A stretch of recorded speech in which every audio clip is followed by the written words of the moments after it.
Hi everyone, we are talking about emotion management. How well do you understand and manage your emotions, whether or not you're an entrepreneur, a professional, a parent, a leader, a practice owner, whatever your role is, this is such a critical leadership skill and one that all ages, all of us need to kind of actually learn it. So I'm going to be explaining to you three different things, three very simple but important things to understand for all of us to learn and manage our emotions effectively. So if we haven't met, my name is Dr. Karyn. I have been doing this for over 25 years. My doctor's in marriage and family. I've got a very unique skill set because I'm a specialist in both business leadership, relationships, and mental health. And so we work with companies all around the world, and organizations love the fact that I've got this specialty in these three different tracks. And so some of our YouTube videos is specifically focused on business development and leadership. Others are around relationships, and others around mental health. And these three buckets, they're highly interconnected, as you can imagine.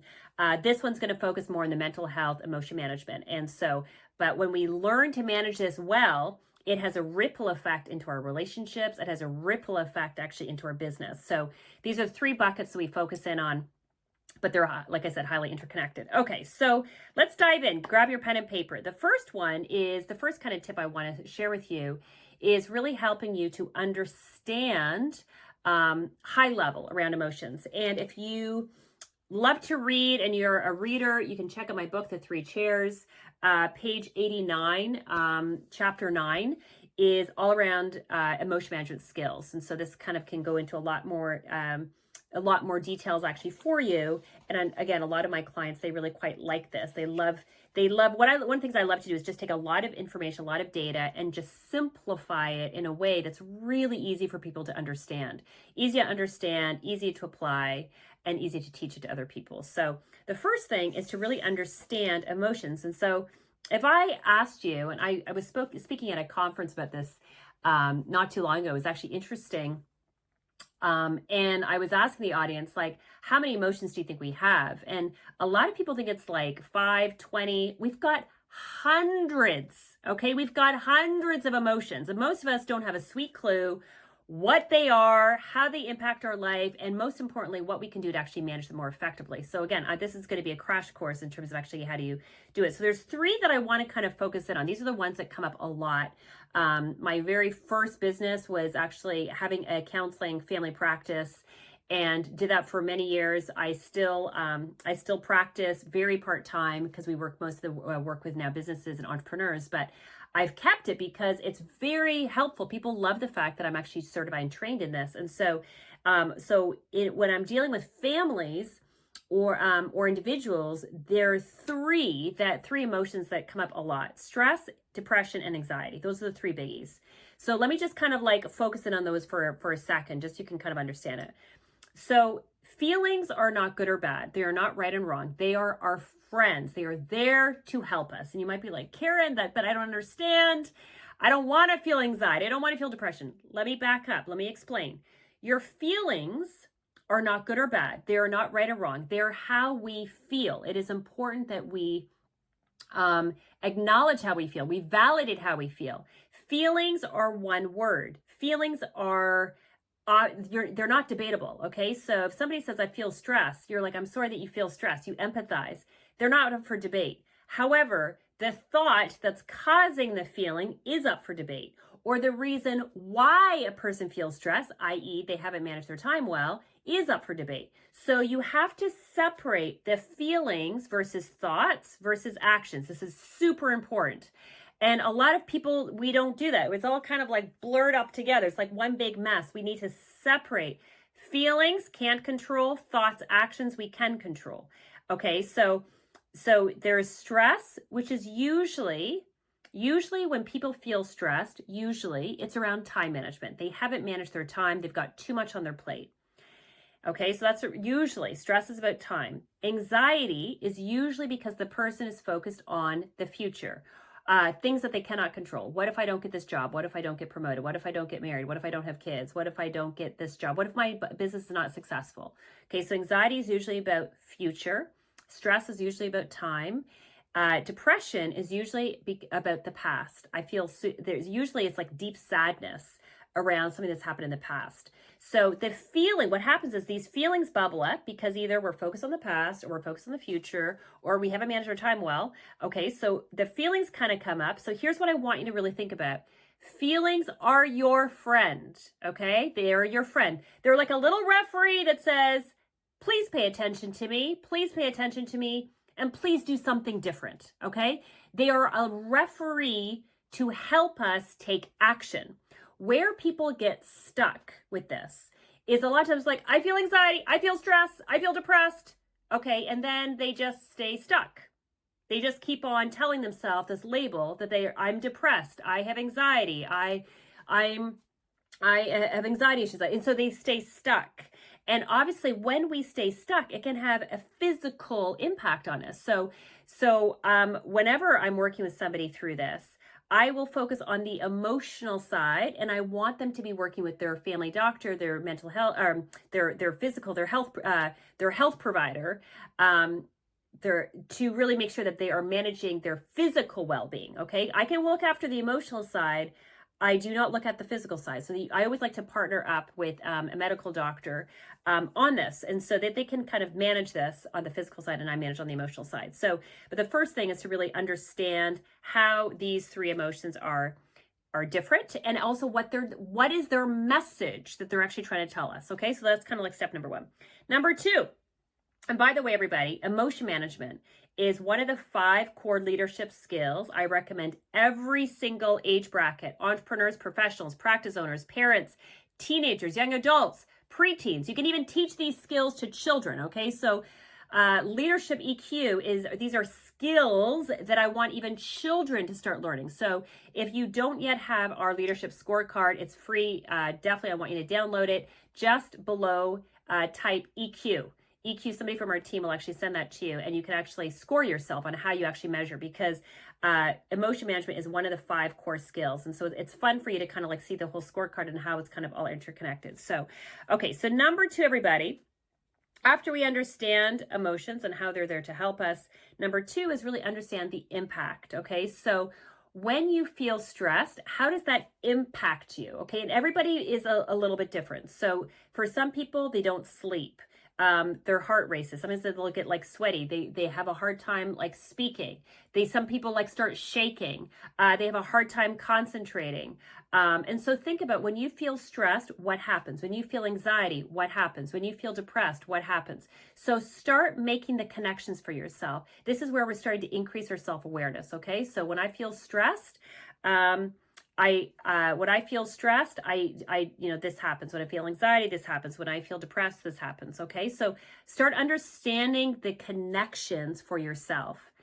Also, in terms of the impact, and also the cause. Now, what I want you to do is start asking yourself, what is causing you to feel that emotion? So stress.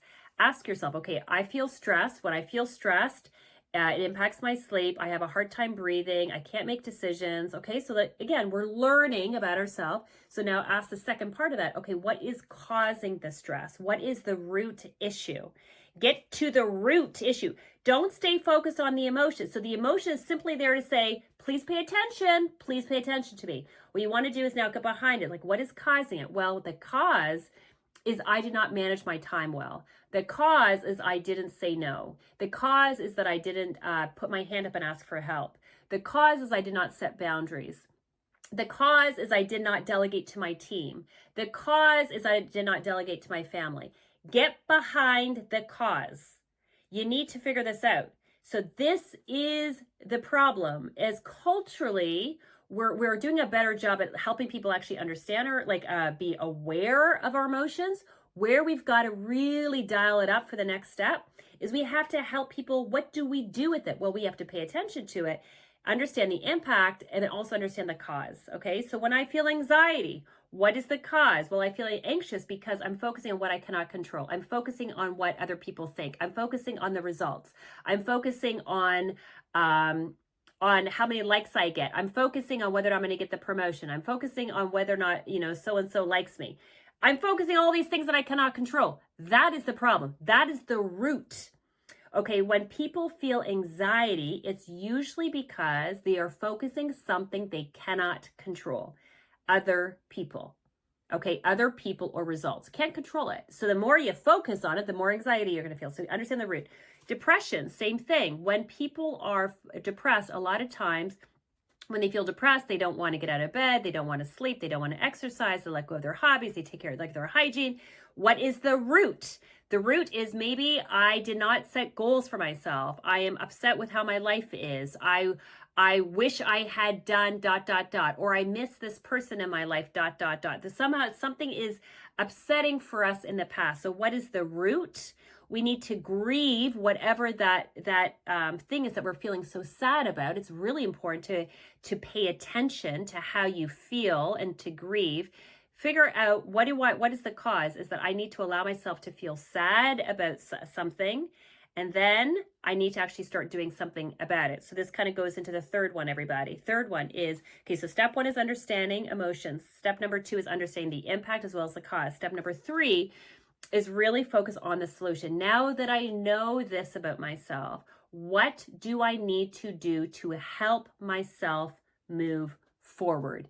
This is the superpower. This is where we have to put our pay attention. You know, as an executive coach that works with teams and managers and business owners, and they like to understand how this actually impacts with their business life, their relationships, and their mental health. This is where we have to really put our energy and focus, is understand what are the solutions. Now that I understand this, what do I need to do differently to help myself? So with stress, my action step is I need to actually get myself into a really good daily routine. I need to kind of really hone my time management skills.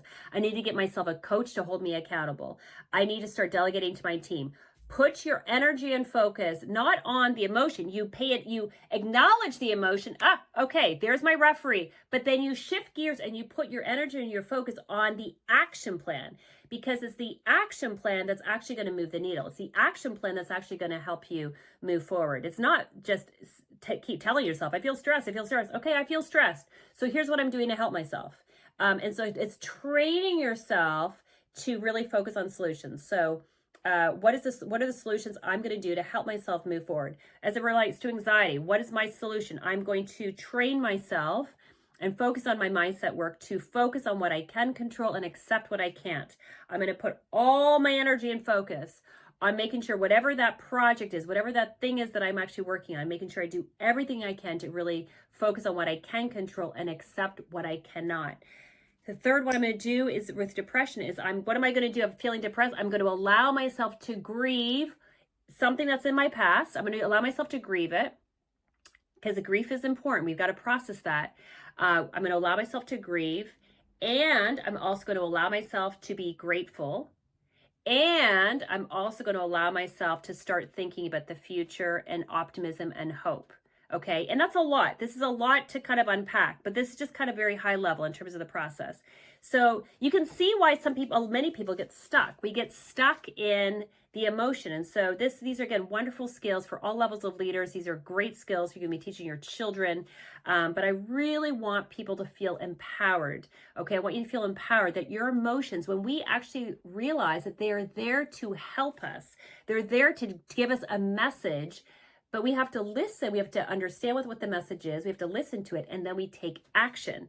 And it's when we take action that we actually start to start then feeling feeling better. Okay, so that's kind of high level in terms of how it all works. Like I said, hopefully you've liked. Make sure you subscribe to our YouTube channel so you get notified when we have other videos. If you have other ones you want us to tackle, put your recommendation down below.